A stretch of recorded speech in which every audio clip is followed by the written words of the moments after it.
Well, I finally got set up in my new workspace after moving house.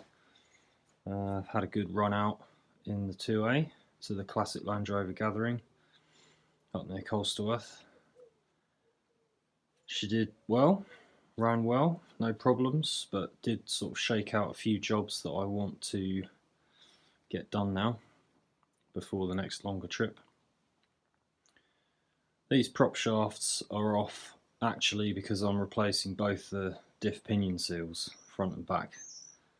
They have been leaking bad for a while, and the back of the diff and axle cases are caked in oil.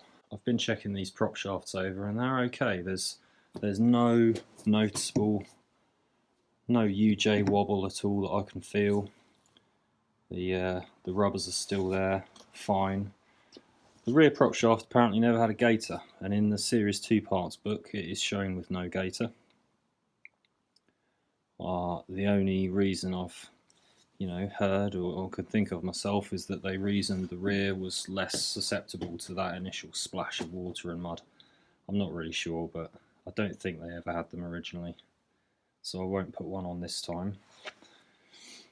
This gaiter is showing some wear, but it's not actually split yet, and friends on forums are telling me when they put these new cheap ones on,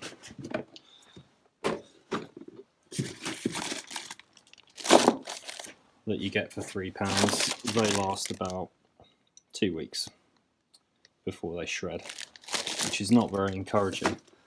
This one's been on here for 12 years minimum that I'm aware of. The almost 4 years I've had it, and the 8 years it was laid up before I bought it. So it might well have more life in it than one of those new cheap ones. There's no spline wear at all that I can feel. These seem to be good props. I will grease the splines before I put them back together. The grease nipples aren't blocked, so they'll be getting cleaned up in a bit of paint and going back on.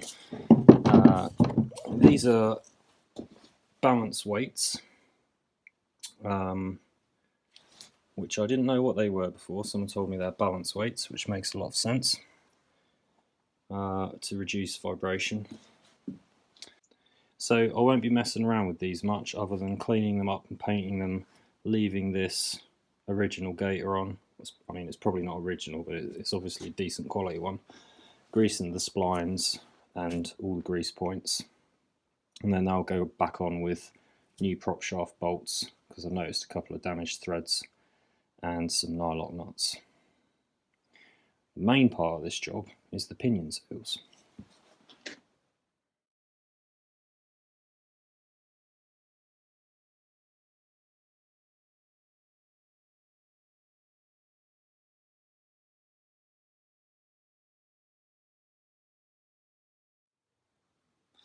The pinion flange nuts were very hard to undo.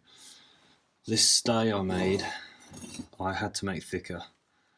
If you're doing something similar yourself, this is 6mm thick now. When it was 3mm, it bent before the 85-pound foot on that castellated nut gave way.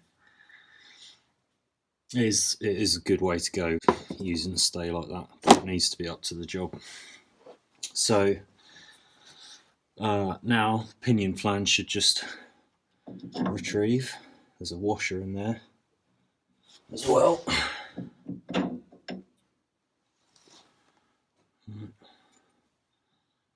It's the washer. There's 4 splines on my bevel pinion.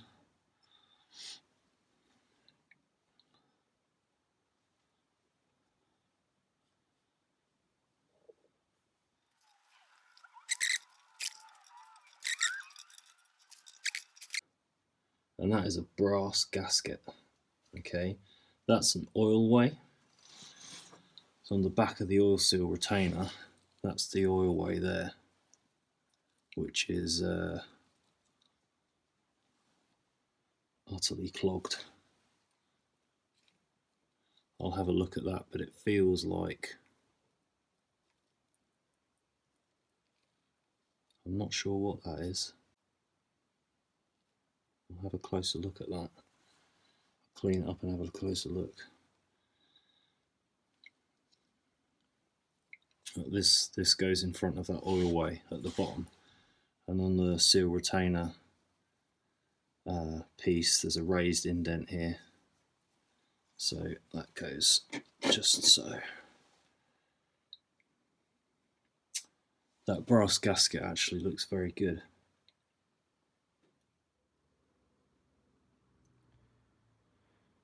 Right, I've got both the pinion seals out now, both the dry flanges off.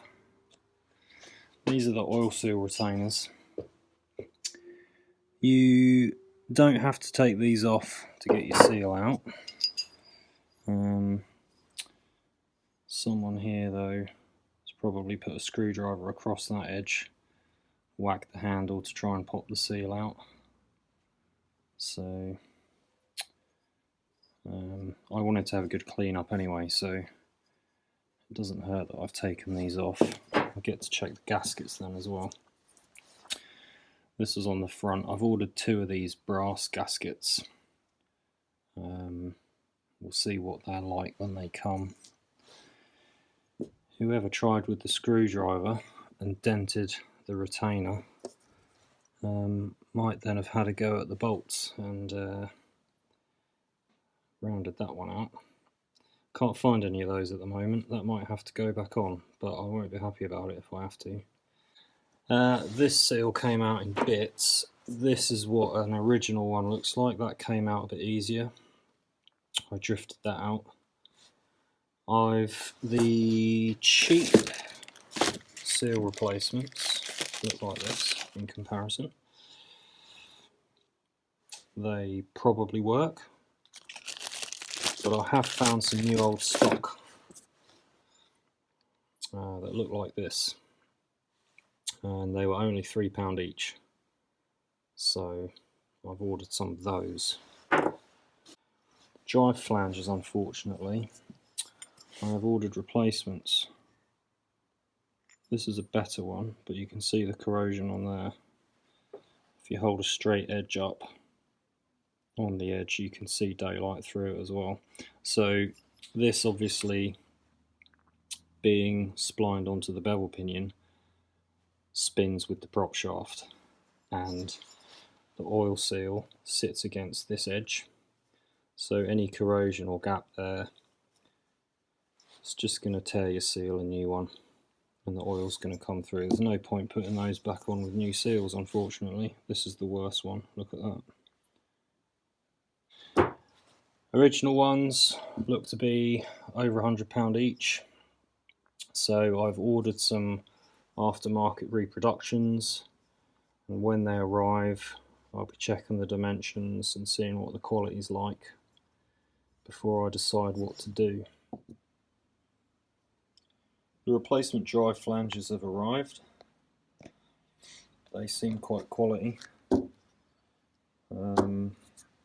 Certainly seem to be a well made piece.